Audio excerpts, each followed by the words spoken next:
So I'm going to try to do the intro again. And are you not going to ruin everything? Brooks, I followed it to the T last time. Just go ahead, do the intro. I will make sure that I follow through and that it is the greatest intro, unlike last time. You're not going to do anything, Look, Brooks. Okay. Look me in the eyes. Does this look like the face of a man who's lying to you? Yes. Was it the sneer? Was it the conniving eyes? It was sort of a mixture of all of them. All right. Well, go ahead and start the intro. All right. Welcome to the Brooks and Zach podcast. I'm Brooks.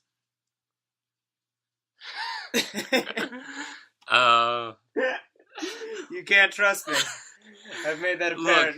Look, okay, fine. It's only the 4th episode. I'll have to come up with a different intro, like that doesn't involve you. If you're gonna be like this, okay. It's always you introing, and then just a couple seconds of silence as you just. There's that gear turning in your head where it's like, maybe he's not gonna fuck me over today. Maybe today's the day he gives me a break. No, it's not. Okay, so yeah. Welcome to the podcast. Welcome back, Leho. Yes, Leho, thank you for joining us once again. On this podcast, we talk about movies, we talk about TVs, we talk about video games, we talk about the animes, maybe. We talk about books, comics, we talk about all sorts of things that we don't talk about. We just recapping what the first episode said right now? Yes. Why? I don't know. All right. Well, I do know. Because you don't have filler. Yes. Okay. Notes. You didn't look up any news. No, I didn't look up any news. You've always been the one to look up the news. We usually, here at the Brooks and Zach 100 Years podcast, we try to provide some pop culture-y news. Yeah, we're very professional. Like the that. Office space. I mean, we're in a very, very professional office space right now. If we were in a cubicle, that would be too good for us. I just want you to know that, Brooks. Eventually, we'll get that promotion, Zach, in, podcast office. That's where we work. The podcast overlords will grace us with the podcast cubicle. Yeah. We'll start small, but then eventually we'll work our way to the podcast department. And somehow it will be smaller than the cubicle. We're just standing. And we'll be confused by that, but we'll be grateful nonetheless. Yes, you can't argue with the podcast overlords. No, you cannot. Their decisions are absolute. Yep. So, alright. Like I said, we are incredibly professional, and we try to provide plenty of news for you, the dear listeners, except for the part where we didn't do that today. I blame you. I mean, I got a note about the new Lay's potato chip flavor. Oh, why don't you? That's not really pop culture related, but you want to tell us about that? Ginger wasabi. Have you heard of that flavor? No, I have not. You should eat the ginger wasabi flavor. I really don't want to. You're not one who experiments, Brooks. Look, you go through life, and you're presented with a lot of different potato chip flavors, and there's just too many, and sometimes you just gotta put your foot down, be a man, and be like, I don't want to eat that. Why not? It's got like little flaky bits of wasabi on it, and then you put it in your mouth, and you got the... With or without reasoning, I have decided, and thus cannot reverse my decision. I'm almost certain you can just say it. No, I changed my mind. No. But that's what all the girls say when I ask them out. And they're like, yeah, let's go. And then I pay for their movie ticket, and I was like, so you want to start dating a bit more? They're like, no, I changed my mind. But, we saw that we I mean, sure, she brought her other friend with her, and they sat on the other side of the movie theater, and they told me not to see the movie with them. But we were a couple that... Wow, this got a little too heavy for the Brooks and Zach 100 years. If we're going to have 100 years of this, I don't know if... I think I regret all of my actions. We should have 100 years of the Maid game. That would be fun. Oh. We've never talked about the Maid game. We have never talked about the Maid game. And since we don't have news for this section, do you want to talk about the Maid game? This would be the Maid game episode. Well, okay. American Ultra / Maid game. But mostly... we'll see which one we talk about for longer. Yeah, and then it'll go accordingly. I want to put my phone up on the... Don't. Okay, so listeners, you can't tell, but we kind of downgraded a bit due to certain circumstances. Today will be the mangy episode of the podcast, because normally we record on Thursdays. We've done it for all of our previous episodes. All 3 of them. Because, Yeah, well, it counts. Well, yeah, but Because that gives us enough time to, get together, record the podcast, edit it, do all that fancy stuff, and get it out before Sunday. We're recording on Saturday today. That's going to be a fun time. Yeah, which means very late tonight I'm going to be editing this. Because I probably won't have time tomorrow to do it. You'll be drinking whatever Brooks drinks. Usually just, water.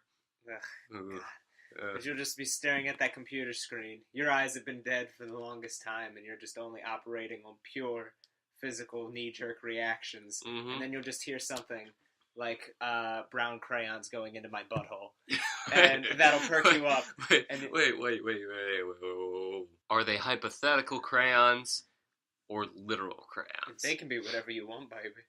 Oh, well, you can't really tell because this is a purely audio format, which is beneficial for us because, we look like us. Oh, did you know that there was... I'm sorry, because it was talking about butthole for a second. No, it's not that bad, but did you know there was a porn store really close by here?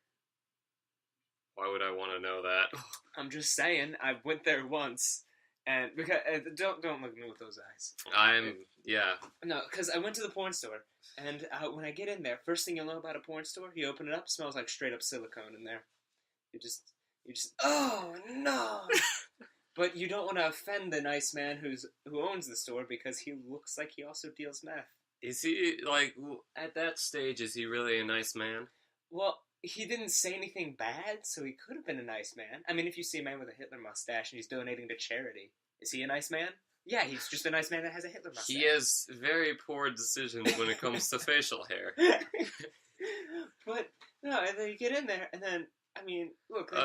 Yeah, I just, you tell me stories like this, normally I'm fine with it. On the podcast, I'm just if one of the... Well, no one listens to us anyway. Right. Leho is at least 35. At least. I'm calling it. On a good day, he's 35, but on regular days, he's 12. Yeah. But no. I'm just okay, I'm not stopping you. I'm just saying the children's. Think of the children's. Okay, I'll try to be a bit more nicer about how I phrase my journey to the porn store. Because literally anyone could be listening. I mean, no one's listening. I mean, the stats have shown that no one's listening. At all. At all. No one at all. God. But, yeah. But, so, go in there, silicone smell, and sure, there's normal stuff in there. You got your generic pleasure machines, and you got your generic pleasure sticks, and just a whole wall of videos. Two things caught my eye in there, though. Oh, please. One was something that was for insertion, and it was larger than my arm itself. And it was about 2 feet tall, and I don't know, 6 inches thick, wide. That is... I'm like, oh my god. That's some heavy-duty stuff right there. But that wasn't the weirdest thing. Oh, really? Yeah, the weirdest thing was a slab of what just looked like a butt. And it had a display on it. It was right up against the countertop. It was just a silicone butt on the table. And I was like, alright, I can see how somebody could be into this. Not me, but that's a little weird. And then I walked around and I saw it. I saw the balls hanging off the butt, too. And that is when I went... That's enough of this journey today. Thank you, good sir. I'm going to take my business elsewhere. Thank you. Wait. Why were you in there to begin with? So I took my business elsewhere, and that's where... So we're talking... You can't dodge the question like that. I can dodge anything. If you can dodge a question, you can dodge a ball. Dodgeball. I've seen dodgeball. That doesn't relate. You sure?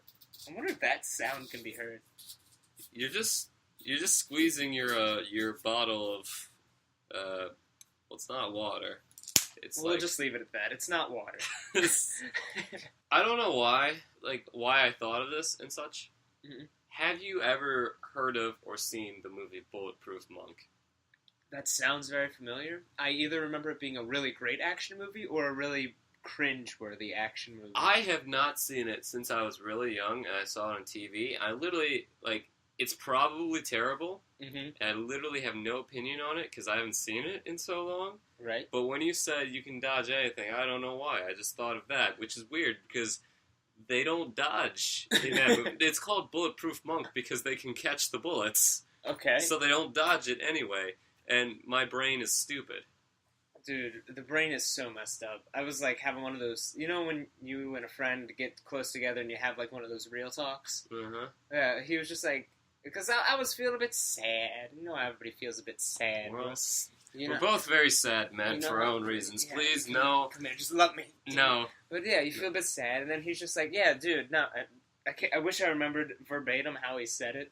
But it's like, nah, dude, your brain's just being a pussy. You just gotta overpower your brain, because your brain's thinking, ah, shit, I can't do this. But you gotta be like, fuck nah, brain, you can do this. So you gotta beat the pussy out of your brain. I feel like I know what friend It's it not, was. it's not important. Was it someone I know? I don't think so. Okay. Considering they live in Tennessee. Oh, And okay. you're the only 10 I see. I don't know, like, you're the only one in the room, so you have to be a 10. True. Out of Well, comparison, Morty. even then, that doesn't automatically make me a 10. Well, what do I have to compare you to? Well, like past people you've met in life. I have a goldfish memory. So right here, right now, what you're looking at is the best. Oh, I wish it could be better, but yes, it's the best around. No one's ever gonna bring you down. Oh. It was funny. I was just saying, like, I might know him because the way you said it sounded like a person that we both know. Who? First name? Ben, I think. Reservoir Dogs. Oh, that. Okay, yeah. Yeah, it's just the way you said it, like, reminded me of the way he talks. Gotcha. So. Okay, I was gonna say, this is the random tangent section of this episode. There's always a random tangent section. Yeah, but this one is more, like, purely devoted to that. Yeah. We'll go into the Maid game, but first I want to talk about my parents, my family, hosted a crab eating thing with a lot of people. Some would call it a feast. A feast, yes. We had a feast, invited a lot of people, and we had a cornhole tournament. Oh, God. Have you played cornhole Yep, before? it is- I haven't. It's the most redneck sport, because it's technically a sport. It's on the most technical level. Yes, and God, I wish you didn't say it, because that's gonna, so many memories. Well, I have bad memories too because of, like, this thing, because he had a tournament, and my dad got, like, a little trophy and everything. He ordered it online. Yeah. And it said, like, Cornhole Champion or whatever. Right. And I could not care less about the tournament until I was in it. When I was in it, I was just like, okay, I'll be determined to win. And I'm not just determined. I'm going to have a theme song. So I took out my phone and I started playing the Karate Kid theme song. You're the best around. Nothing's ever keep me down. But, yeah, that. And I was playing that, and I was doing really well. Then I couldn't think of other songs to play, so I just played it on repeat, and I started getting progressively worse. So the person I was playing against eventually, like, I had a decent lead, and then she eventually got ahead of me. Right. And then it got to a point where she scored, and she was going to win unless I could somehow, with my last bag, knock hers off. So I'm just like, okay, let's do this. I turn off the You're the Best Around. I turn on Goku's Super Saiyan 3 theme, Okay. and I play. I'm just like, I look at everyone watching. I'm just like, I'm the only one who's gonna get this, and I did. And so I put it on. And I'm just like, I'm holding it. I'm like, it's like getting a in a stance. Kamehameha. Yeah, and like a Kamehameha. The song's playing. I'm just like, ah! And I toss it, and it misses completely, and I lose. And that's how it ends. And, you know, that's real life for you. like, before the round that I was, like, even for the other rounds, before the round I was in started, my enthusiasm for the tournament and caring about it at all was down here, like, way down, and everything. Like, I could not care less. And then it just spiked once I'm in the tournament and, like, winning for a bit. Care a lot. I'm really invested. Then, as soon as I lose, right back down again. I've lost all capacity to care about this tournament. So what you're saying is you got knocked down and then you didn't get up again. No. You're always going to feel pretty down because you got knocked down. Then you stayed down. Oh, God, you're worthless. You're really stretching to incorporate... You're going to get knocked down. some tub thumping in there. What's tub thumping? That's the name of the song. That's the name of the song? I'm fairly certain. Not the band? The name of the song is Tub Thumping? Because I Doesn't think... sound right. Well, do we look things up? No. Okay, good. Then we won't look this up. Okay. Yeah, let's see if we're right. Nah. Nah, don't. We're like Fox News. Yeah, put your phone down.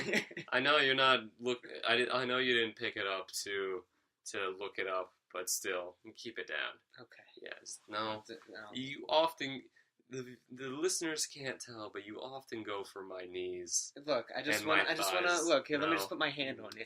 Look, High Brooks. five. Yeah, High no, five. Brooks, we're just. High five. I'm just putting my hand on you. I just want you to know. No. I'm here for you, baby. Look, I remember episode 2. I thought it was episode 3. Was it episode 3? I don't know. It says "Horse Eats Corn" in the title. Whichever it is. Maybe it was 2. No, it was 2. No, yes. Yes, it was 2. Okay.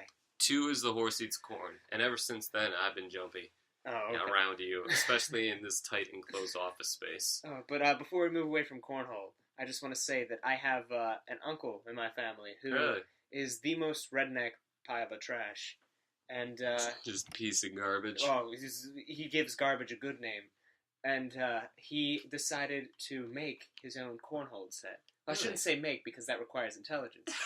He designed one. And then he sent it apparently to a cornhole company, and for several $100s, they made him a cornhole set, which is just, three planks of wood, and then he cut a hole in the center wood. Several $100s, Brooks. He could have bought an Xbox or a PS4. He could have done any of that, but he didn't. He decided to buy a professional, with quotes, cornhole set. Fascinating. Yes. I don't know if they picked that up, but there's just people walking around the office, and everything. The office? The podcast office. We'll get a cubicle eventually. I don't think we're even in the office level right now. Are we? We're the podcast. Are we just in the parking garage? Yeah, we're the. That's why the audio quality's so bad. No, we're the podcast janitor closet. Really? Yeah. You see the mop right there? Oh, I was trying not to knock it over. Don't ignore Sheila. She's beautiful. Oh, I didn't realize you named it. Well, it. It is a gender-fluid mop that identifies itself as a broom. Thank you.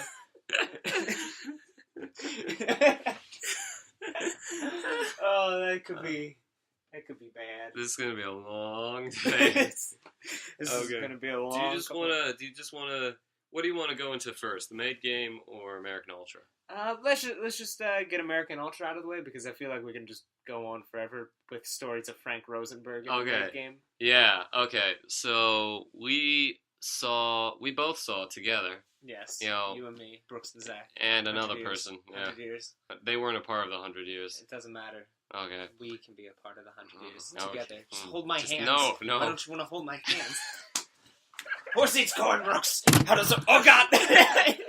See, I told you before we started, but now with our current setup, you're more likely than ever to ruin everything by doing a horse eats corn. Look, all of that sound that just went off the charts and sounds horrible. It's not my fault to edit. So, it's mine. It's mine tonight specifically. Past midnight, I have to do this. But listeners, if you're wondering, normally we have the computer recording this on a table. Yeah, normally it's a big. It's not a big table, but it's a decent sized table. one where if I kicked it, it would just wobble a little. Yeah, but now it's on a. I'm gonna call it.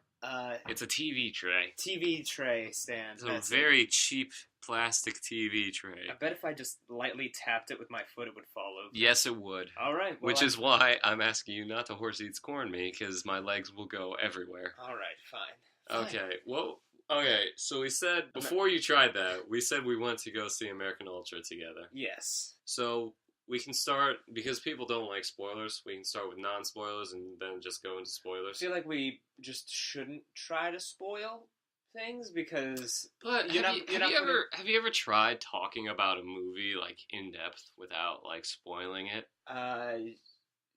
No. Well, it's really annoying. All right. I suggest we split it in half with non-spoilers and then spoilers. I'm just saying, But if a person's just skipping through this, like people tend to do in long podcasts, they could just show up to it They Or didn't get the maybe, warning. Zach, if you had any confidence in us, you'd think that we're both funny enough to warrant people to just listen to You could normally. just put in the description spoilers between this time and this time.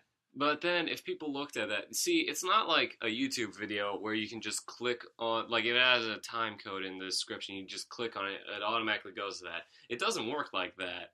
Well, yeah, but Yeah, if you put but it like there, if you put in like descriptions of like time codes, it's gonna be like this time code has this thing and this time code has this thing. People are gonna be like, oh shit, I'm gonna have to like scrub through the specific things and all of that, and I'm gonna have to go back and I'll do all these things. I just don't feel like doing it. I just want to put on a podcast, listen to it. I just want to listen to it all the way. Zach, you don't know how this works. I'm not putting time codes. I'm not putting, for the last goddamn time, I'm not putting time codes in the description. That's too much work. I don't want to deal with it, and no one cares. It's not. I don't want to do it.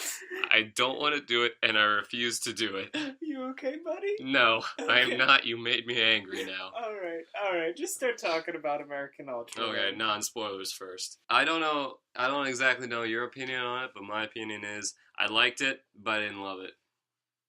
Is that it? Any reason why? It had good stuff in it and everything. Had some all right stuff. I liked all the dialogue that they had in it, because the dialogue to me felt like, this is kind of how a couple would talk to each other. Yeah. It's just a very casual couple. The dialogue was funny. Right. Like, and it had some funny moments. It had some more serious moments. I don't think the plot itself was all that great. No. The whole stoner film thing and spy movie thing didn't really mesh well. Right. Right. And it just didn't make sense to me why, this is still plot, so I guess it might be spoiler. Just like try to keep it like general and non-spoiler. Because I don't understand why, in the beginning of the movie, when the older woman's like, "Oh, I'm gonna go activate this agent." Why? Because sure, it was her. Yeah, I wanna talk Range. about that in the spoiler section. But essentially, I really did not like that character.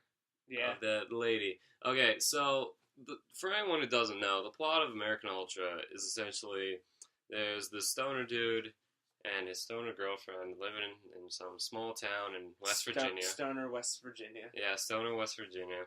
They're just sort of living there, hanging out, and then it is discovered that the dude is a secret agent. Sleeper agent. Sleeper agent. Yeah, he's a sleeper agent who like had his mind wiped and everything. That's why he's a sleeper agent. And okay, Zach. Yes. You're beautiful. You're great. Thank you. I appreciate what you're saying. You're just the best. Now I have self-confidence. Okay. Okay.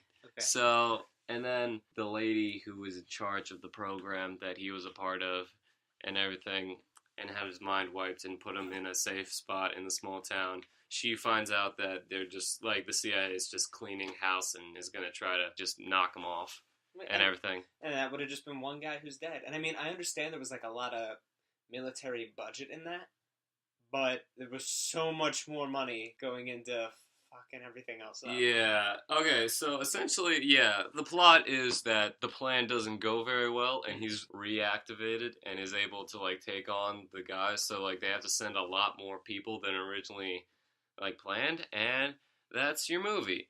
And, It was a good movie, and it's like one of those things you see, like, oh, it's on TV? Is anything else on? Yeah, it was... Meh.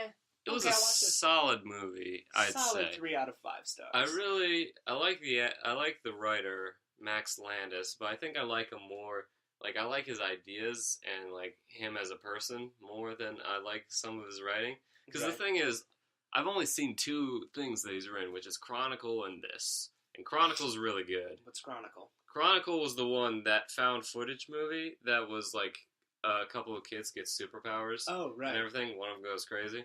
Oh. And Chronicle was really good. I But gotta see that one. Yeah.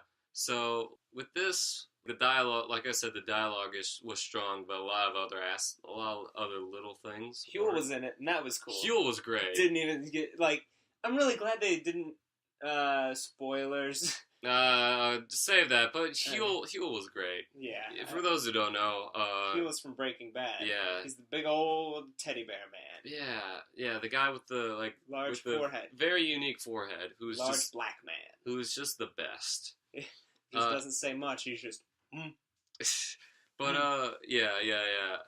We don't know the actor's name, but we just know that he was called Huel in Breaking Bad, and he's great. Yeah. Hopefully he shows up in Better Call Saul eventually. I'm just gonna look up to see if he's in anything else real quick. Go ahead and keep talking. All right. Well, we don't look things up. Well, this is Huel. It's different. Yeah. Huel is worth it. I liked Jesse Eisenberg in the role. I thought he did it well. I liked Kristen Stewart, who's actually a really good actress. She's a very good actress. The Twilight movies, which is what she's known for, aren't really representative of her abilities as an actress. Mm-hmm. Given, a better script, even if, this movie had a lot of problems, it is much better than a Twilight movie and gives her a lot more stuff to work with. Yep. So she is a good actress, and I really liked her as, the girlfriend in this. Mm-hmm.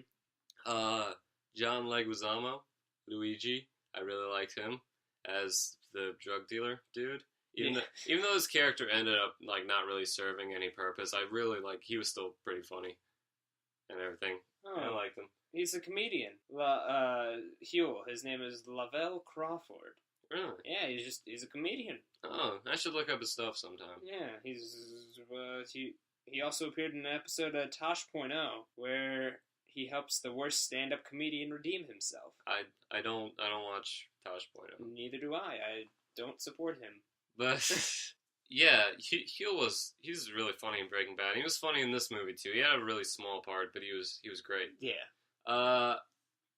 So Topher Grace's character, I actually really liked. Is Topher Grace? He was the main bad guy. Oh, okay. The yuppie CIA dude. Right. I really liked this character for 2/3 of it. You see, Topher Grace is not the best actor. Right.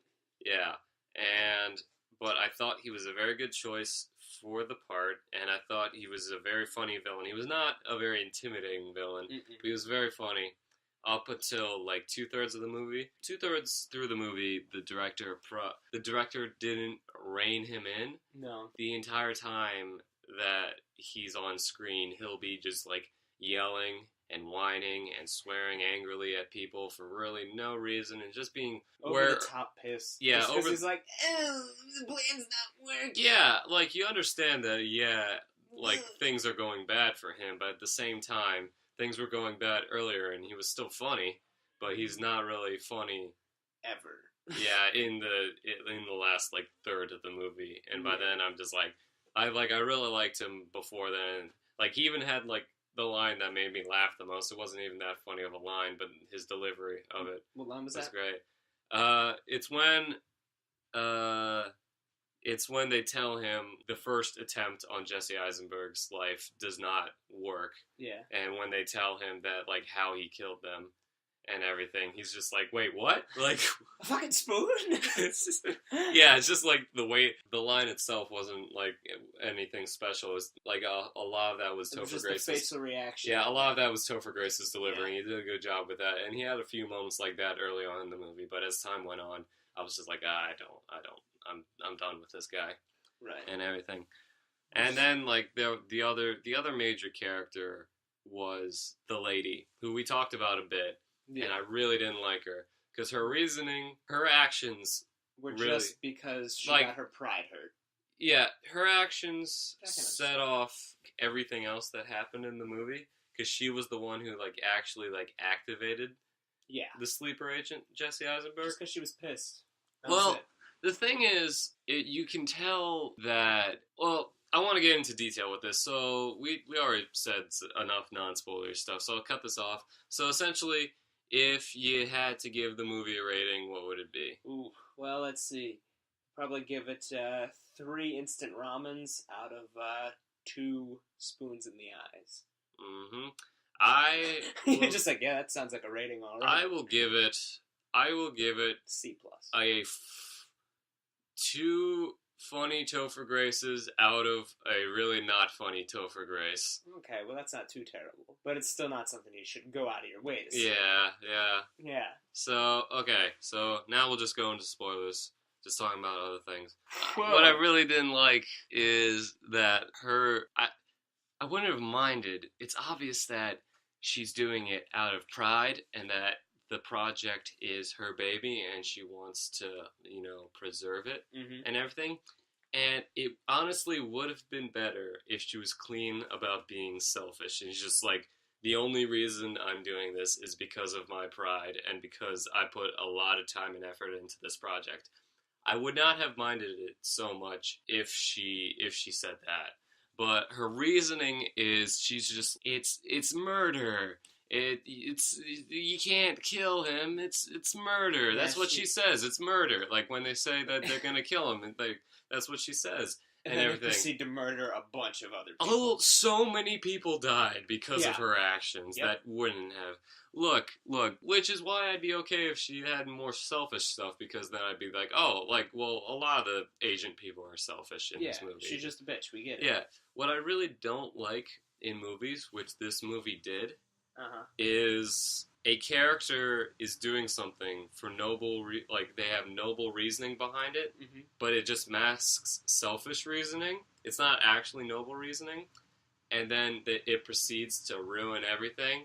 Right. But then they're rewarded for it because their reasoning was noble, which is what happened in this movie. Because at the end, Bill Pullman, is that a reference to Independence Day? I guess so. Because he was at the same time, like, Max Landis would be the cultural kind of guy where he'd be the one who'd be like, hey, you guys should cast Bill Pullman because Independence Day, and that's funny. But at the same time, just because he's cast as a high-ranking government official doesn't automatically make it an Independence Day reference. It's an Independence Day reference. Okay, we'll just go with that, yeah. It doesn't matter what the filmmakers think. We know it's an Independence Day reference. So when he has the one lady and Topher Grace in the swamp and everything... I would just say it was a rainy forest. The rain was like up to their knees. It wasn't a swamp. It was kind of swampy. It was kind of swampy. I saw Swamp Thing in the background. Swamp Thing? Swamp Thing. From Scooby-Doo? No. Oh. No. Oh. I will tell you of Swamp Thing one day. Today is not that day. That was a nice voice crack. Oh, you have many of those. That's really professional. Yeah, because this is what we get for being in the broom closet of podcasts. Yep. So he shoots Topher Grace, which is understandable because his actions kind of were bad. Douchey. Yeah, they were douchey, and I understand that. And like I said, at that point, I was done with that character. I didn't mind him getting shot. Right. I really wanted the lady to also get shot, but she's essentially rewarded for fucking up. She's just like, okay, so because of your actions, because of your selfish actions, which you masked as noble, and which resulted in all of this mess, and a lot of people, not just government agents, not just like over a dozen government agents, but also several innocent American citizens, since all of this resulted in their deaths, and all because of you, I'm going to put you in charge of this new agent and, organize all of his missions that he's going to do for us. And you're going to have she's better off than she was at the beginning. Yeah, but I think it's Independence Day guy's fault. Because he's the one who's just like, hey, yeah, they're going to kill your agent. Just letting you know. Why did he do that? Yeah. He says it's out as a courtesy, but I don't sound. Yeah, do you think the CIA is like, oh hey, courtesy call, we're gonna kill your brainchild. We're gonna tell you, the person who's probably gonna interfere with our plans. just letting you know. So don't interfere with our plans. We're just letting you know that if you don't do anything, we know that you've been recently demoted and in a much shittier place in your life, and we know that you're really invested in this thing we're gonna destroy. But at the same time, just stay out of it, bro.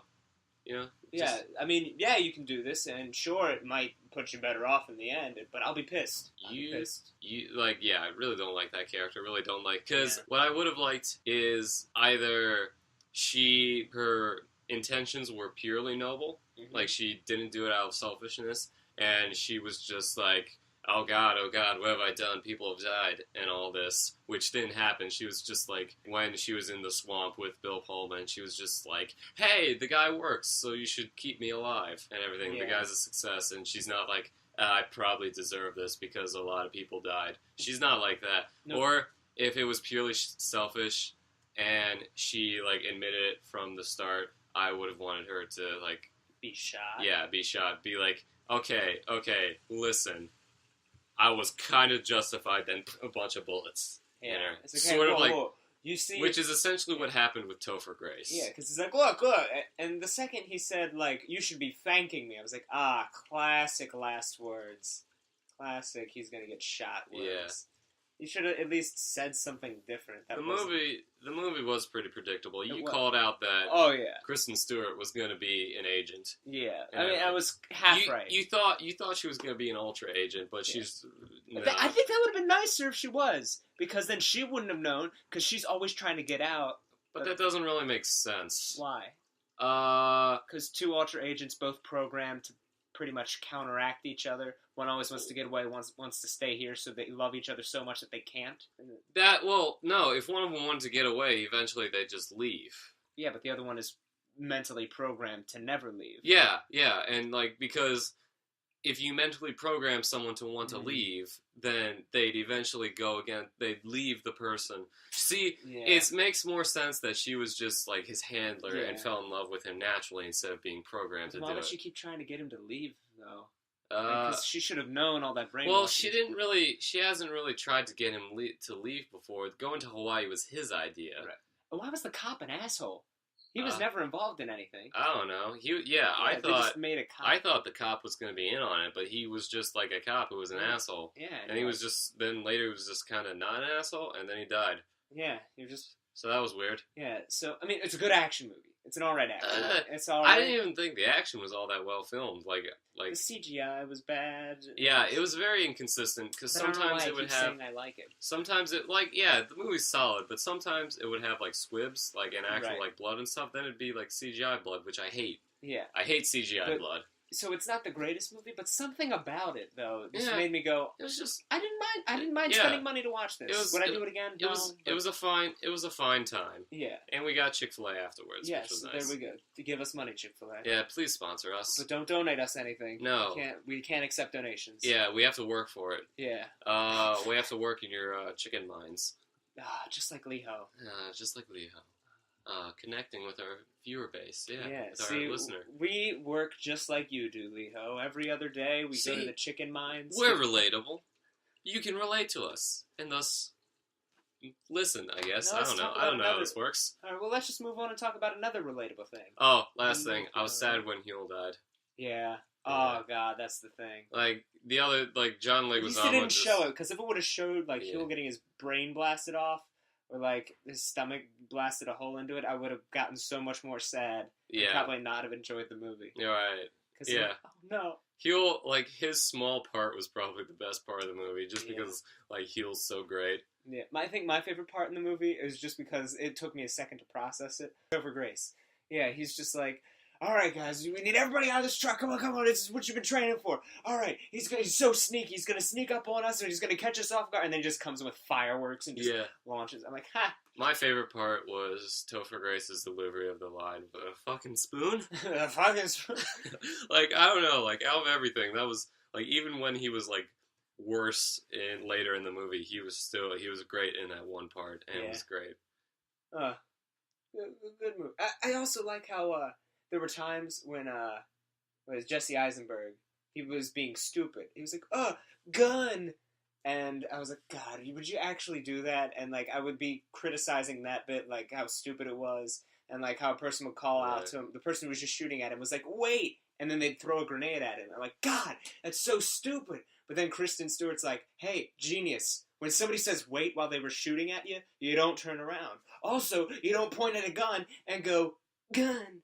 I'm like, alright, everything's That is called lamp shading. Lamp shading? When, it's a writing term, when a writer in a movie or a book or whatever has something stupid in it, if it's the concept that if a character acknowledges it, then it's okay that they put something stupid in their movie or book or whatever. Then I guess I So like it's Lampshade. when It's just funny. yeah, it's when like the characters acknowledge something about it in like within the story. They're gonna do that a lot in Deadpool. Yeah, they are.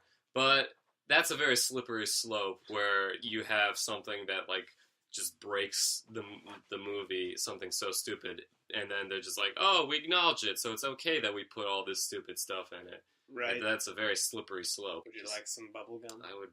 What kind of bubble gum is it? Bubblegum flavored bubble gum. I don't like bubble gum flavored words. I don't like bubble gum flavored stuff. Oh, okay. I like mint. Well, I don't like mint, but I'll eat mint gum, and I really like fruit flavored gum. I don't like bubble gum flavored bubble Tastes gum. like fruit. Oh, let's just smell it. Just give it a I know what it smells just like. Little whiff. Yeah, that's enough. That's more than enough for me. So, yeah, solid movie. Not anything great. But, Right. So.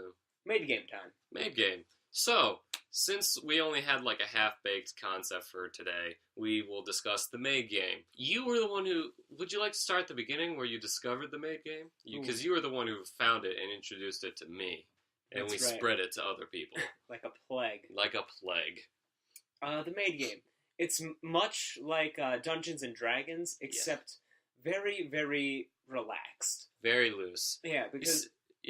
Because the people, us, the two of us, and the people we play it with, are not the kind of people who would be able to follow all the rules of Dungeons and Dragons. I mean, I tried playing Dungeons and Dragons with some friends before, but it's not that they're too into it, it's that they're too strict about it, I guess. Right. Like, oh, no, you're a warrior, you have to use Intimidate, blah, blah, blah, blah, blah. Meanwhile, when we play the Maid game, we're like, alright, you got a book?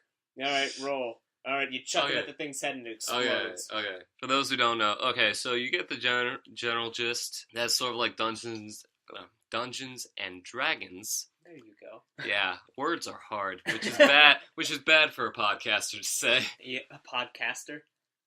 More like a podcast turd, because you're worthless. Okay, so it's like a classic. tabletop type thing. It's a tabletop type game. Yeah, pen and paper. Pen and paper. And the conceit is there is a mansion. The game master. No, I'm just saying. All right, Jesus, calm the fuck down. You can go ahead, talk. Go ahead. Okay. The game master, who would be like the dungeon master in Dungeons and Dragons and everything, he is represented by the master of the mansion. You know, the owner of it. You know, the dude. And all of the players are all maids. They have to be female. But that's the only stipulation. that is the only thing. I also found out you can roll for the master, like give the master attributes and stuff. Yeah, but I usually go through like there's a default right. where they're all like across the board a certain thing, and that's usually what I go with. Right. Because so far every time we've played the Maid game, I have been the game master. Yes. Because more than I don't know more so than anyone else, but more so than anyone else, I would be the one willing to take the time to come up with at least a rough storyline for us to go through. Which everybody else would just continue to shit on. Yeah, wouldn't get any progress. Usually, the early storylines were very loose. Our most recent session, I tried to do a more stricter and linear one. That did not go well. No. It went great because it was still a lot of fun for everybody. Oh yeah. Okay. Genuinely, I my feelings won't be hurt if you're honest about this. But was anyone annoyed with me trying to do that more linear thing? No, because you were just being stubborn about it, and you made it so we only had to get high rolls if we wanted to change the story, which made it work even better. Yeah, because you got so mad. Although perfect. The part of me, the writer part of me, did get annoyed when we diverged. The liking fun part of me was okay with it because it was always hilarious. Oh my god! I just tried to do my best with it was my first time really acting out as the NPCs. Right. Everything. It was the first time we had fully formed ones within the storyline because, like I said, it's a much more looser type of game. A lot of it is dependent on player interactions. Yeah, and everything. Imagination and how much you're willing to be your character. So yeah, there wasn't a lot of dependency on other NPCs in the previous storylines, but in the most recent one, I tried to like give them more fleshed out stuff in the storyline, and Right. that went interestingly. Yes. But it still got to the rough place where I wanted it to go. Just we didn't get to do everything that I wanted. So. Oh, hold on. I have a character sheet that I wrote down from the Maid game. Really? Yeah. Because we have the physical character sheets over there. Oh, you know, just sitting. Yeah, that right pile of papers. Right in the mop bucket. Yep, right in the mop bucket. All right, let me grab a couple just to read to the people. What Okay, so yeah. Do you want to just make this like, yeah, we talked about American Ultra, but do you just want to make this like a Maid game episode? Because I'd be more than willing to do that. Yeah, me too. We still got plenty of time. Like with our other episodes being like roughly an hour and a half, we still got plenty of time to talk the Maid game. Oh yeah. Let's see. Oh, Daphne to Punjab. We got to talk about. Okay. So the storyline, we'll go through all the different story arcs. Oh, gross! Frank Rosenberg's paper. Oh yeah. I'm forgetting how gross that is. So okay, yeah, like we gotta explain this. All right. Yeah, so bring all the papers over. Yeah, just bring them all over. So the setting. For at least the beginning, it's changed a bit as time went on. Traditionally, the game is always supposed to be in the mansion. Yeah, it always has to be the mansion. Now things can happen around it, but like if you go all of the physical action of the game happens in the mansion, and we of course broke that rule many a time, and we're gonna break it even further the next session because I'm planning some big stuff for it. I look forward to that. Yeah. But we start out at a mansion, just a normal mansion, modern day, and the maids all showed up and, met each other for the first time. Would you like to read off some of the original maids? The original maids. Don't include some of the newer maids. All right. So, we got Daphne de Punjab. Yes. Who is 12 years old, has a pet hamster. I don't think... Oh, yeah, I remember that. Yeah. We haven't utilized that recently, but yeah, she had a pet hamster. Let's see. She is Spanish. The hamster is slightly larger than average. She decided to write down. And her maid power is mockery. By the way, listeners, all of our friends who play as these characters, they are all male. All dudes. Oh, man. Yeah. But all the maids also have a stress explosion. You don't take damage in this game, you take stress. Yeah, if you fail at an action, if you roll low and bad things happen, especially in combat, like you don't get as much for like just normal tasks, but like for combat you get more. You will eventually reach a stress explosion. And each person's like randomly rolls for a stress explosion, which is something they have to do for a certain amount of real time until like they wears off and they start over at 0 stress. I'm gonna save the Frank Rosenberg for last because he is the breakout star of the main game. Oh, is he? Let's see. Okay, so Daphne de Punjab. One of my favorite things is she only knows how to. She's just this little girl. She's very violent, and she only knows how to say "Donde está la biblioteca?" That's it. That's it. It's funny. She stabbed me in the hand with a fork. We'll talk about it more when we get to the storylines, but yeah, continue on to the next character. All right, we've got Sarah Snow. Which is the most competent one out of the, which comes from our most competent friend. Yeah, because Sarah knows exactly what she needs to do. Yeah. And she can actually cook, and she can actually She actually has high skills. Yes. High skill levels.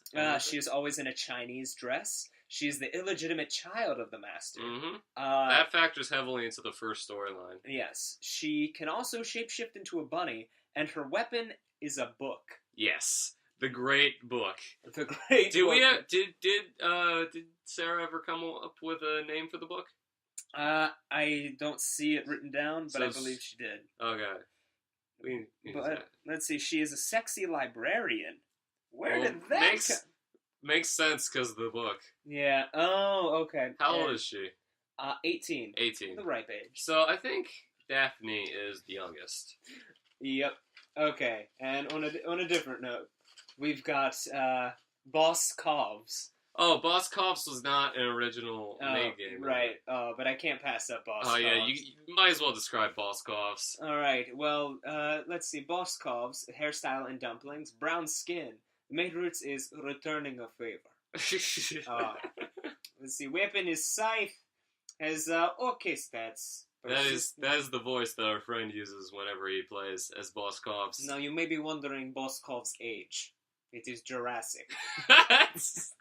every time. The age is Jurassic. Okay. We don't have an actual age. Alright. And then we got to... Oh, someone wrote on my paper. So this is my person.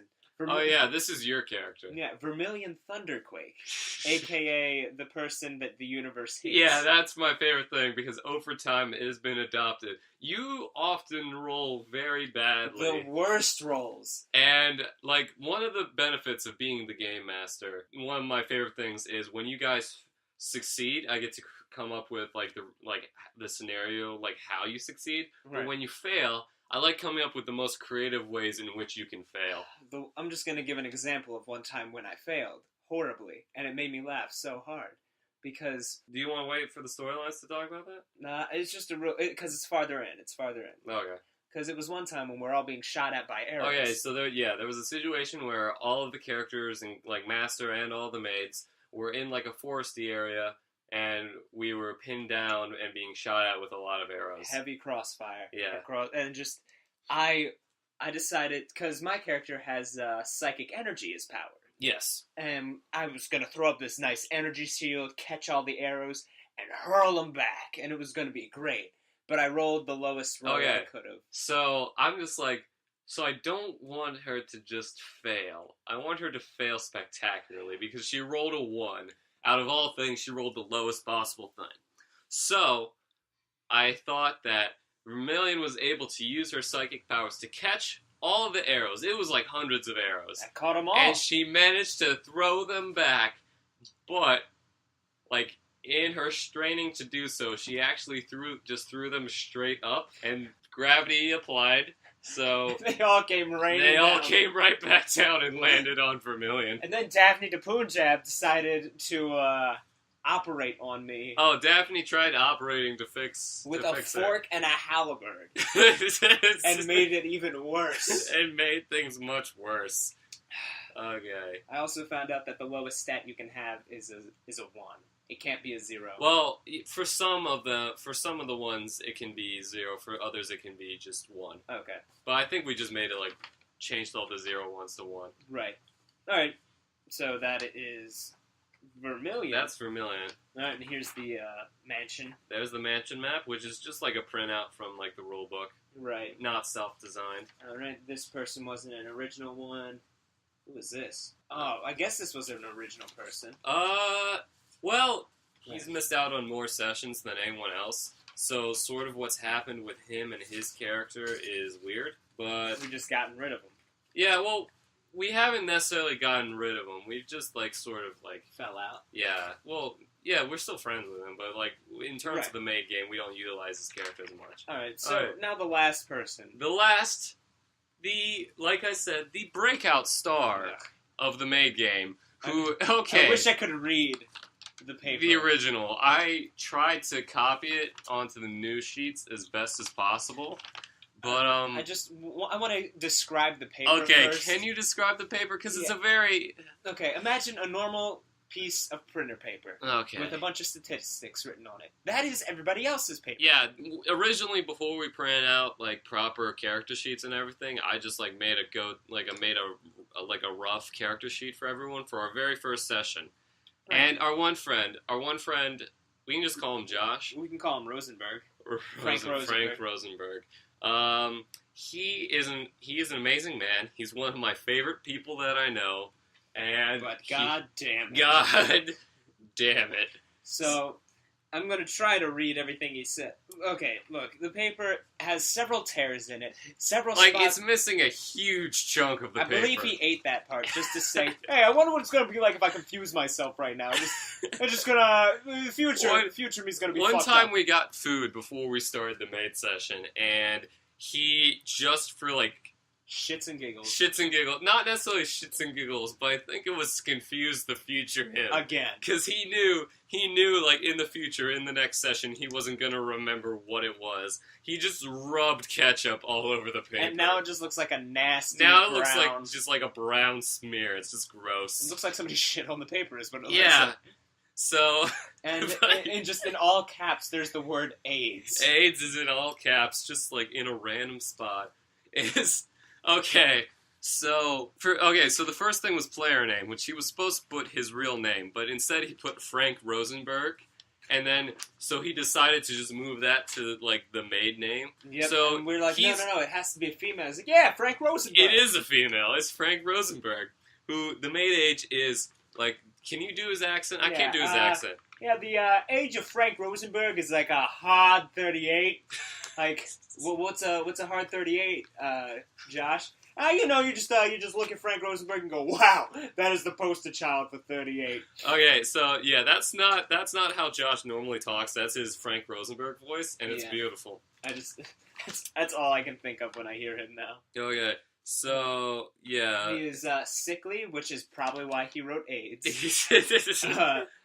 Is a shapeshifter into it's a pretty big snake. Okay, so yeah, it's great. It's just like so he got the snake. shapeshifter part. Is just like we asked, hey, how big of a snake can you turn into? He's like a big fucking snake. Oh, it's a pretty fucking, and he keeps hyping this up. And We'll get to that. And, stress explosion is shopping, which we're gonna get to that in the next one. I have a special thing for the next session. yeah, but his power is earthbending. But he keeps forgetting he can do that. Yeah. Always. Every single time. We're like, can't you earthbend? He's like, oh, that's fucking right. Yeah, we fucking earthbend. Okay. So, yeah, there's just a lot of scribbles on the original paper. I cleaned it up a lot in the new one. But he's probably going to ruin it. Oh, yeah. Look, this one's all crumpled up, too. And yeah. Like, all the others are, nice and new, and this is just, the worst. Okay, so we've introduced all the original characters, so let's go straight into the first storyline. So the maids all show up at the house, and they meet each other for the first time. And one of the first things that really stood out to me was that Vermilion tried to pickpocket one of the other maids. Yeah, because she's greedy. And this started the universe hates Vermilion thing. Yeah, it was the first roll. First roll, and you lost, and you just ate shit. Literally fell on my face. And just cracked a tooth. And the master is I play as the master and everything. I control all the NPCs, but I mostly play as the master. And the master's just like, Vermilion, what are you doing? What's going on here? I can't remember what happened though. I just remember I ate shit, and then I was like, I didn't. I think he just fell back in line. Yeah. So I wanted to go with the mysterious thing, a mystery that would build up over time, and we got half of it was done in the first session, and we finished it in the next session. Yeah, the next two, I think. No, we finished the first storyline the next session and started the next storyline, and then we finished. Right. Yeah, we usually finish a storyline, then start another one. Right. So we're just going to run through the highlights of the. Yeah. Okay. Because I don't remember everything that happened. Obviously. Yeah, but we remember the highlights. We remember the highlights. So all the maids meet each other, and then they meet the master, and the master lists off a bunch of rules. And at this point in time, the master is super cheerful and everything. Right. He's a super friendly guy. He lists off a bunch of house rules and everything, and it's hey, be nice to each other, have fun, do your jobs when you're supposed to. Don't go out on the grounds past curfew or you will be shot. Yeah, just the standard rules. Do not go into the locked rooms of the house or you will be shot. Yeah, and then it's just a couple of standard rules, and we understand them. A few strange rules. And we're just why? And don't ask questions. Yeah, don't ask questions, or you will be shot. And then Frank Rosenberg asked a question, and I believe you shot him in the foot. Was that I think I might have shot her in the foot. It's a her. We often call Frank a him, but Frank is always a beautiful Frank woman. Rosenberg is who is sitting here, who is Josh. It's just always, we just look at him and say, yeah, what's going on, guys? We look at the way he talks and the way he looks, and we just assume. Okay, so we all, we have very, we understand that the maids have their own looks and everything, and that they look different from us, but I think... Not Frank Rosenberg. Yeah, I think Frank Rosenberg is the one where he just looks like a female version of Josh. Yeah, the same facial hair. He's got a pretty good... Although it would be hilarious, if there was ever a physical representation, a drawing of all the maids or something. I'd love to see Frank's voice come out of just a normal looking anime girl. Hey, how's it going? I just took a pretty big shit.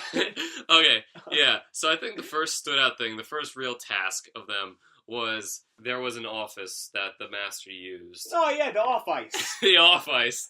And Frank used it as a bathroom. Yeah. And I used the bathroom in the off ice. Yeah, it's just like, and the master's like, there's no toilet in here, and he just used the trash can. Yeah, no problem. I'll just use his trash can over here. So he sits she sits on the toilet. It was the middle of the night. It was the middle of the night, and Frank was trying to find the bathroom, and she couldn't find it, and that's why she like took a dump in the off ice. Right. So then Vermilion was asked. Like, because at that point in time, like, the maids hadn't really established their personalities yet. Right. So I was just like, I'll just, at random, just choose Vermilion to come and help with this. Yeah. So Vermilion came, and she opened the door, knocked over the bucket of poop, and then slipped. Not a bucket, it was like one of those tall school trash cans. Yeah, one of those tall school trash cans. It was filled to the brim. To the brim. And she just fell in it. And then the other maids. Okay, so it was the original lineup. There was 6 of us, I remember. 6 of us, including myself. Right. So I was the master. It was Frank, Vermilion, Sarah, Daphne, and then our one friend's character. Richard Stanny. Yeah, Yittred Nasty.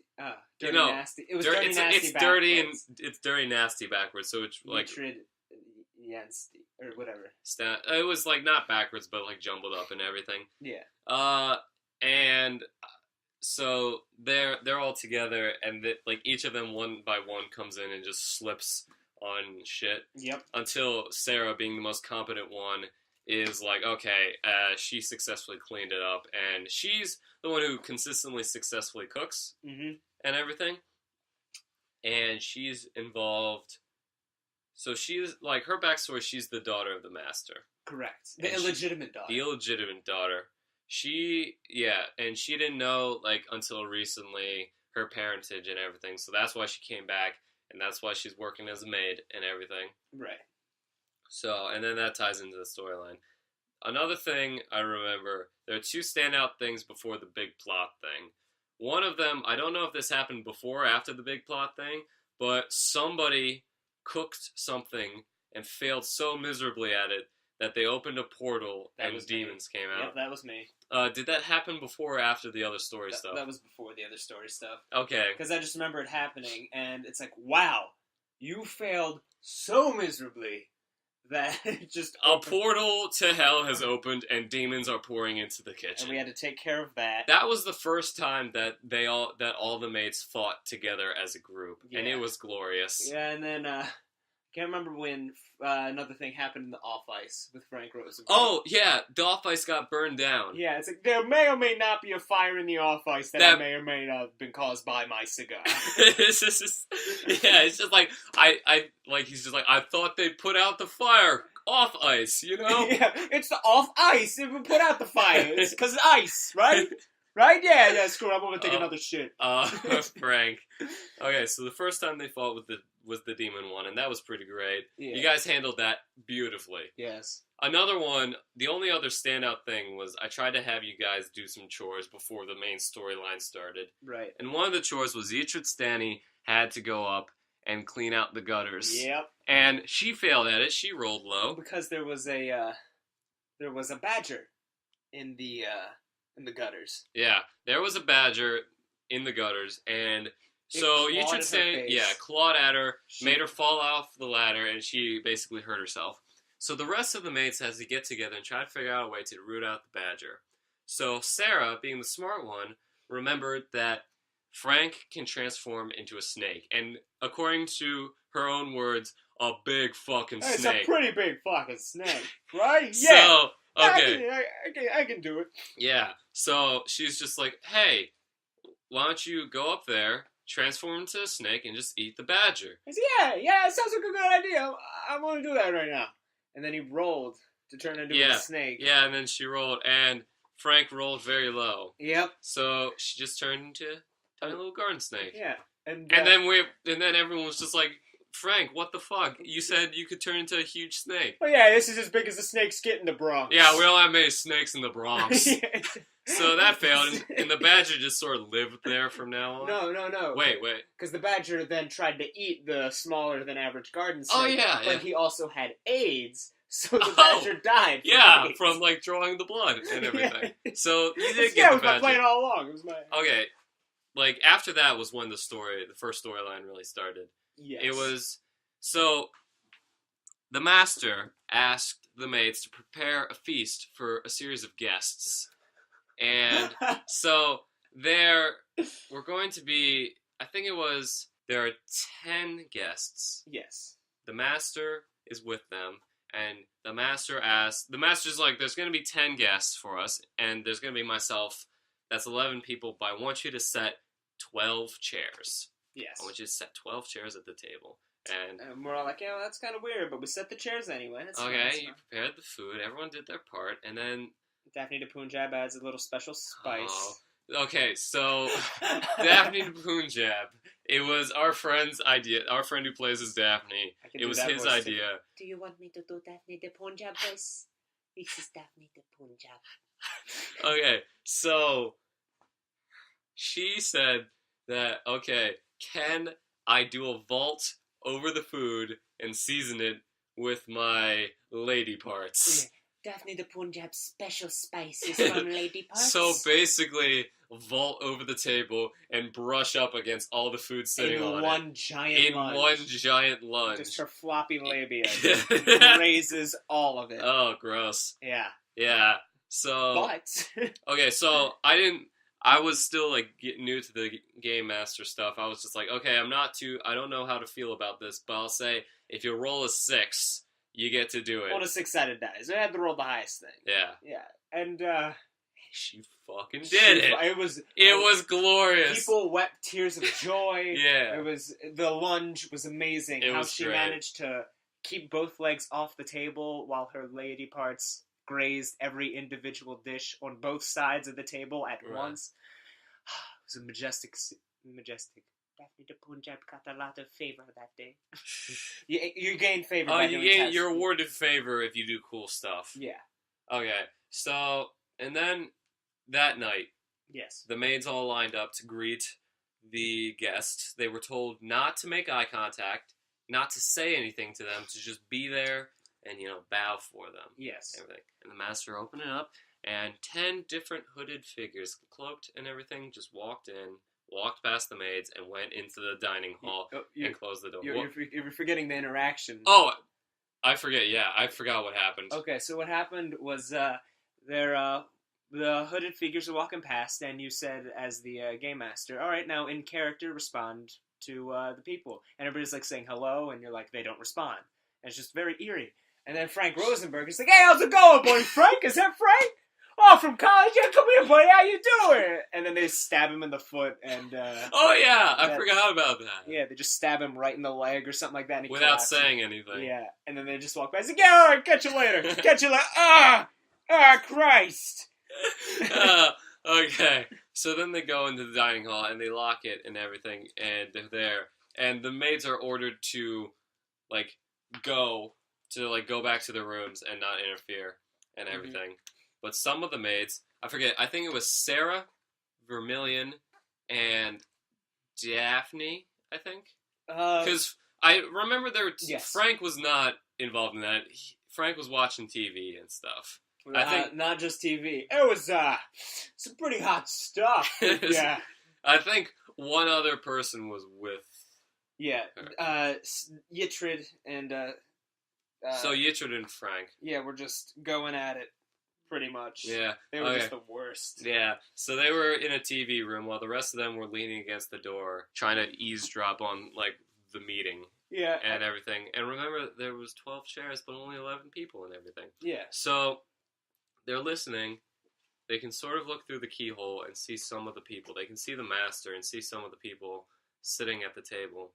And the master's just he's talking. He's just like, okay, yeah, everything's been going great. Everything's been going well. Soon we will be able to enact the final phase of our plan, and we'll just have to kill all the maids and sacrifice them, and everything will be great. And then they, I can't remember what happened, but I think somebody made a noise. Oh, wait, yeah, I think it's just No, I remember what happened, and it's just like, so we can move into the final phase of our plan. I think everything's going really great. I'm really looking forward to what we can accomplish with Sarah and everything. And then, the master sort of turns to the 12th chair that they can't see. There were only 11 people entered that room, and he turned to the 12th person. So no, I think it was like, so all 11 of us, the 11 of us are in agreement, and the master just turned to someone. And he's like, "What do you think?" Oh. And then the maids are just like, "Oh shit!" Oh, and then they didn't make any noise, but like the master turns like, "What do you think?" And then there's a pause. Then he's just like, "You smell that?" And then he looked at the door where the maids were like leaning up against, and they were just like, "Oh shit!" Yeah. And he gets up, and the others also like, I don't think the others got it, but the master gets up and he starts heading towards the door, and they're like, "Oh shit!" And they all like run and they trip over each other, and they like get their rooms. They get back to the TV room, and they're just like, they hear over the intercom, "Hey, can all the maids come to the grand hall, please? Can all of them come over and meet me?" Oh yeah, that's right. We all we meet up with Frankie again, who's just Yeah. like got the quadruple octopus horrible machine going at her. And we're like, "Oh, guys, like, hey, look, I'll tell you how to flower your beeswax, alright?" We're like, "What the fuck, Frankie? Hey, come on, close the door, or watch, I don't give a shit." The door was open, Frank. Yeah, look, I'm an exhibitionist.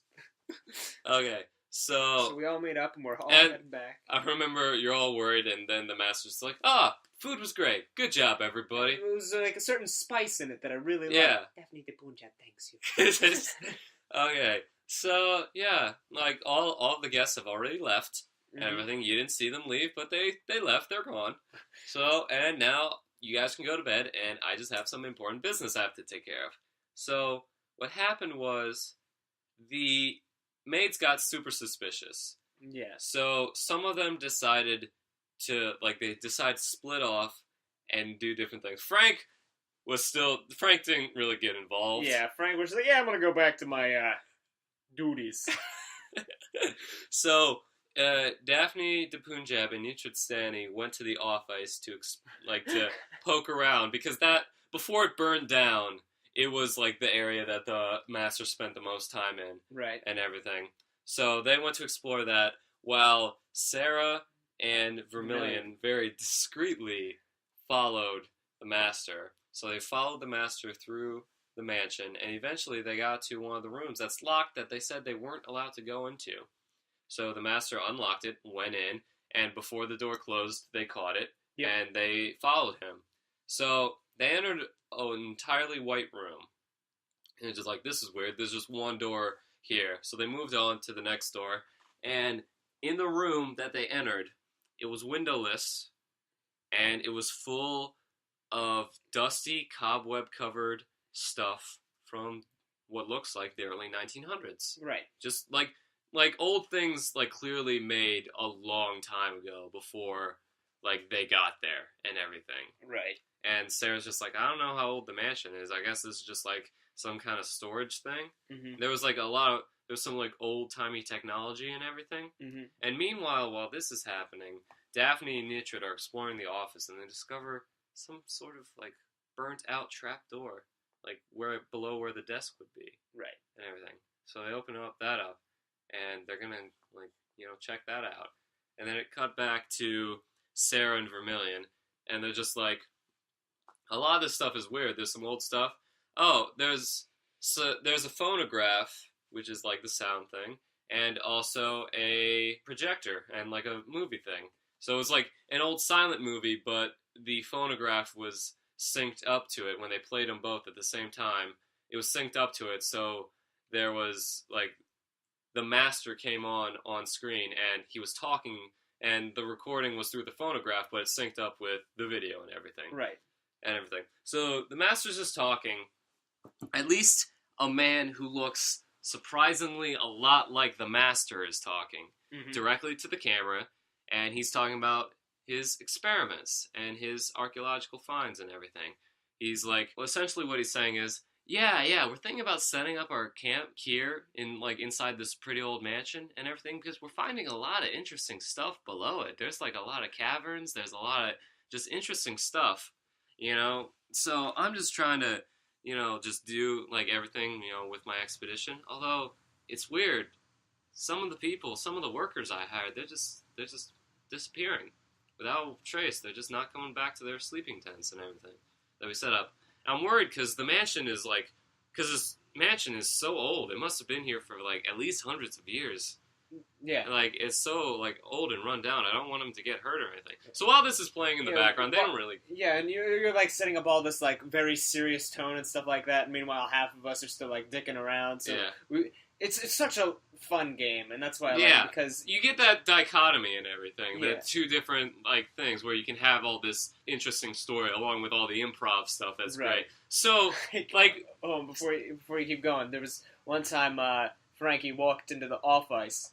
And first thing she said was, "Oh, shit, is that a swastika? Look at that! Oh, Frankie, that's a window. Ah, right. It's funny because our friend Josh, who, like, plays the character of Frank, our friend Josh is Jewish, and he makes the most Jewish jokes out of anybody. All the time. He just constantly berates himself for being Jewish. It's great. Every time we play with him, there's always a swastika somewhere, and we have to correct it. It's not a swastika, it's actually a door. He's like, it looks just like a swastika. It's actually a rectangular door. With plain nothing on it. Then he came across a room that was filled with Nazi memorabilia. I was like, this is a pretty nice room. I just like what they do with the windows. The drapes look nice too. All right. Okay, so the movie is playing and the phonograph is playing in the background, but Sarah and Vermilion aren't really paying that much attention to it. They notice that the door locked behind them, but they don't think much of it. They're just like, shit, we're gonna be stuck here. Yeah. And this is pretty bad. So they're trying to find a way out and everything. They're just looking at the different technology. It's all old. They find some like books and notes, like some like archaeological notes and like some like maps of like underground caverns and everything. Right. But eventually time goes by and they get kind of tired and they just fall asleep. They nod off and everything. Okay. And then they wake up again and they're just like, and they hear the phonograph is still playing and they're just like, is that thing still playing? Yeah, the projector's still playing too. So this entire time, like, it's been synced up with like the mouth movements of like someone who looks a lot like the master and everything. Mm-hmm. And so the phonograph is playing. I know this was one of my favorite things. This is one of my proudest moments of coming up with this was like for the Maid game. Yeah. The phonograph is still playing, and the master's saying, I don't know, like it's been weeks now, and I lost everybody, and I'm just really worried, and I tried leaving the mansion, but I can't. There's something here.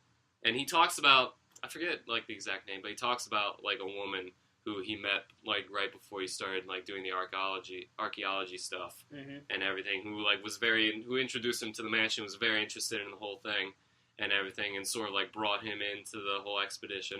And he's like, she's gone missing too, and I'm really worried. She's been acting strange recently. So the phonograph is saying this, and Sarah and Vermilion are just like, is the phonograph still playing? He's like, yeah, he's like talking about some shit and everything, and like, I remember I started looting all the smaller things. You started looting a lot of the things, but you notice a lot of the things in the room for some reason were nailed down. Yeah, I also can't remember, when did we get our powers? Because we didn't get them until a certain amount of time. Yeah, you didn't discover the powers until later. I'll get into that. But then it's just like, I think it was Vermilion just looked at the screen. It's just like, you know how the phonograph was synced up with like the movie now, like how it was a while ago, and Sarah's just like, yeah. Well, I don't know, like I think it's out of sync now. And he's like, what makes you say that? I was like, well, if you look at the screen, the phonograph is talking, but the guy's just staring right at the camera. He's just sitting there staring silently. His mouth's not moving or anything. And like the phonograph is still playing. The guy's talking about how worried he is, how scared he is to be in this mansion. And so the master, the guy who looks like the master on the video, he's not talking with the phonograph anymore. He's just staring at the camera. He seems to be making eye contact with Sarah and Vermilion.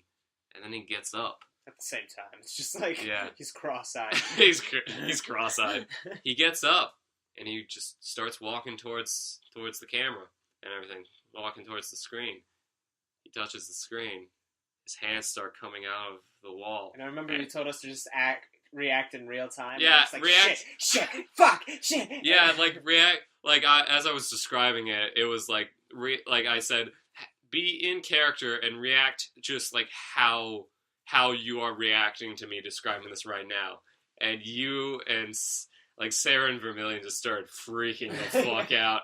And then he just started coming out of the screen, and he was like all like white and ghostly and everything, like ah. Yeah. And then it's like you guys were like trying to open the door, like get the fuck out, Get the fuck out of here, get the fuck out of here. I forget how you guys got out. Yeah. Do you remember? I think Sarah just rolled high enough. Yeah, and I think kicked the door. Like open. kicked the door open, and you guys just got out of there and slammed the door and everything. He's just like,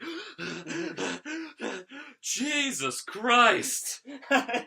Yeah. Yeah, and that was great. And then you ran to Frank, and you were just like, Frank, things are bad. Wow, why? What the fuck? Well, I was sleeping. Things are really bad here. Yeah, we have to get out of here now. Now? Yeah. 5 more minutes. But something that they forgot, they're just like, where's Daphne? Where's Yichud? And they're just like, oh wait, they went to explore the off-ice. They explore, like, see what was there. So they're just like, Frank hasn't heard from them in a long time. Yeah, because, well, Frank's just been having fun with 1 and 2, if you get what I'm saying. Doing the minivan. 5 in the front, 2 in the back, or whatever. A lot of these are straight quotes. Yeah, Frank is just the biggest sexual deviant who's a hard 38 ever. So the 3 of them go to the off-ice, and they find the trapdoor, and they go down, they find the caverns and everything. They're just like, oh, this is freaky. There's a lot of underground caverns and shit. Yeah. Everything. I remember... wait, is this Yichud wait. and... Because I remember when Sarah and Vermilion went down there, I just remember Sarah turned into a bunny, because bunnies had night vision. Right. Sarah can turn into a rabbit, so she did that. Yeah. And then, I think it was down here is when we found our weapons. Yeah. You guys eventually came across a room. Yeah. With a lot of, like, weird pods and everything. And Frank, I think it was Frank, just opened one up, just... It's like, oh shit, look at this! Who's this old fuck? And the master came. It was falling. The master. The master fell out, and he's just like... He's like, who the fuck are you people? What is this place? Where am I? And then we find out that the master was the original master, and the one we've been serving this whole time was a clone. And Frank decided to, once he realized this, he thought time travel worked very differently. Yeah. So he grabbed the master and was like, you have to stop 9/11! You have to warn Ronald Reagan! He's gonna get shot! And you're as the master, so like, I don't know what this is. I love playing as I love being in character as the master through the different storylines, because it's a very man out of time type thing. Like, whenever you guys reference something, I'm just like, I don't know what that is. God, Jesus. It's like a swastika. What's a swastika? What is this? That thing from India? The Buddhist thing? But, and in the other pods, we find our own weapons. And you find Daphne was captured. Yeah. Daphne and Yichud were both captured. Yeah, they were both in pods. Yeah, and you freed them. Yep, and you found your weapons. I think those were in like a pile of bones or something like that. Yeah, you found weapons and somehow managed to obtain psychic powers from a pile of bones. Yeah. Sarah got a book. Yeah, Sarah just got a book. Frank Rosenberg got earthbending. Earthbending, yeah. Daphne Halliburd. Yichud, who cares? You got your psychic powers for the first time. Right. And I can't remember psychic powers, which have caused you a lot of pain in the future. Oh my god, so much pain. So, and then you guys you went on to the main area, which was like this huge portal in the middle of this like huge room, and like all the hooded figures and the clone master and this other figure, which is the lady from the original, like, and everything. Turns out they were interdimensional aliens. Oh, I can't remember that. Oh yeah, it was a bit muddled and everything, but like essentially. They were interdimensional aliens, and they came forward from the portal underneath the mansion, and they wanted to try to find a way to take over the world.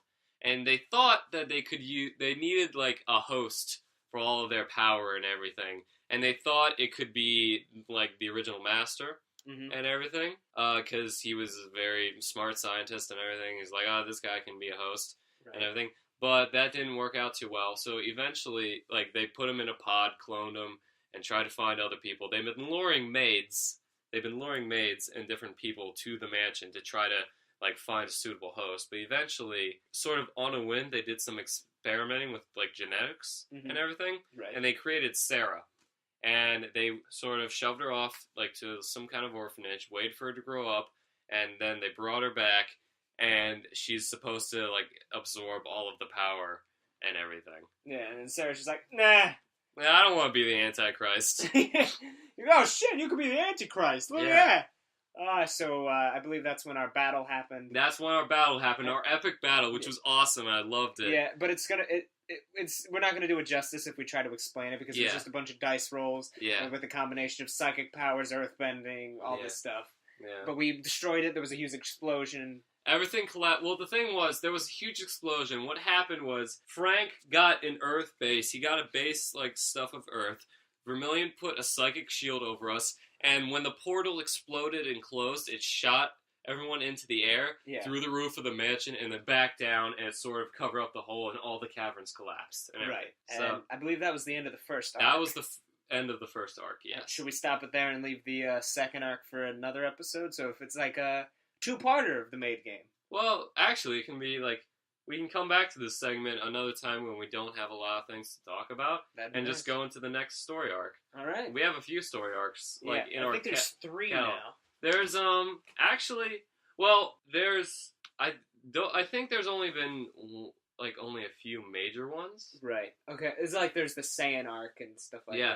The first arc was a major one. Then we had another arc, and then another one, and then the most recent one, and then hopefully soon we can have a session with another major arc.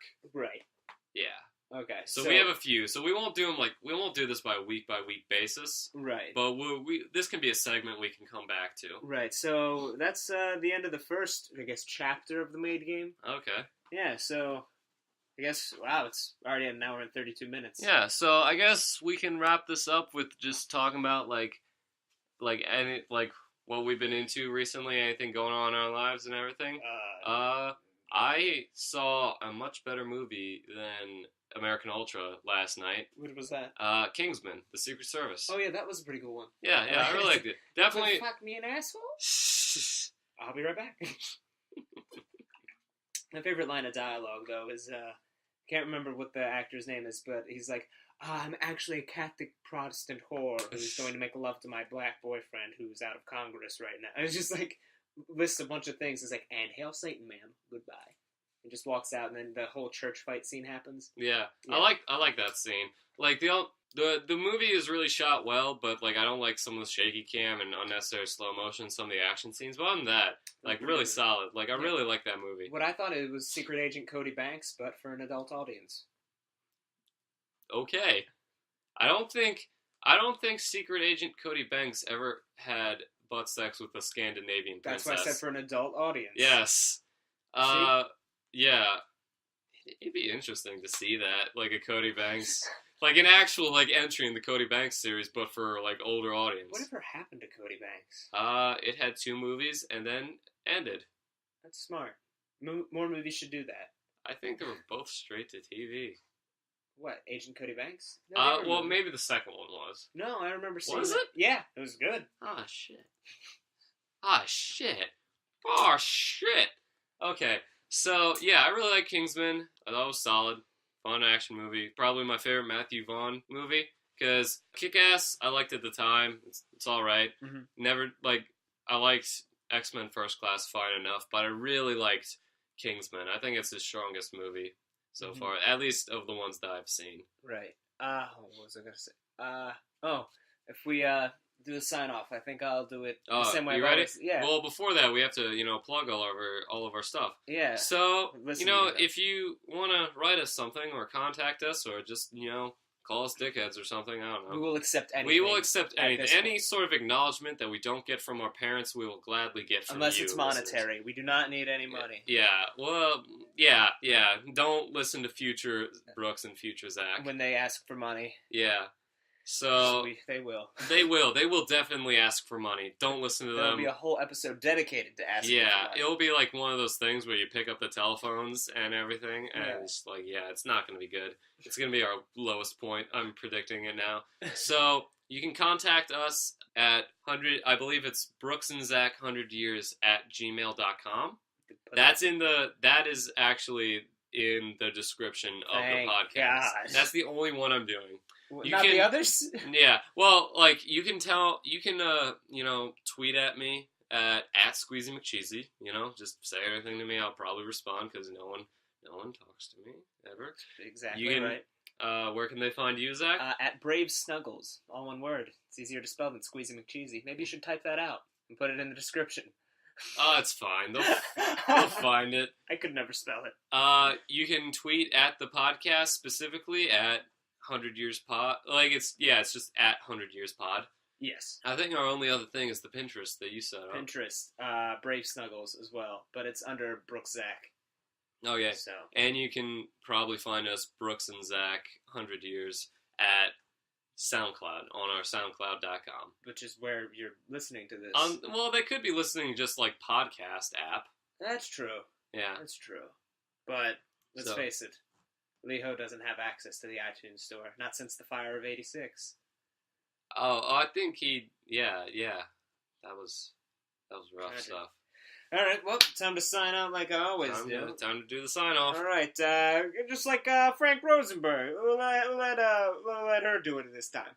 All right, so you're looking straight at the computer screen. We get it. We all do it from time to time. Then just slide both hands into your pockets as you slide back. Just keep sliding back in your chair, a little bit by bit. Now, stop. Do a double take, look side to side. Pull your pockets inside out. What's in that? Oh, what's in your right pocket? If it's nothing, then just push your pocket back in, and then give that other hand a good point, gun click, pow. Hey, thanks for tuning in. See you guys next time on Brooks and Zach 100 Years podcast. Don't be a Nazi. See you guys. Yeah, love me. God. No. Money, give us.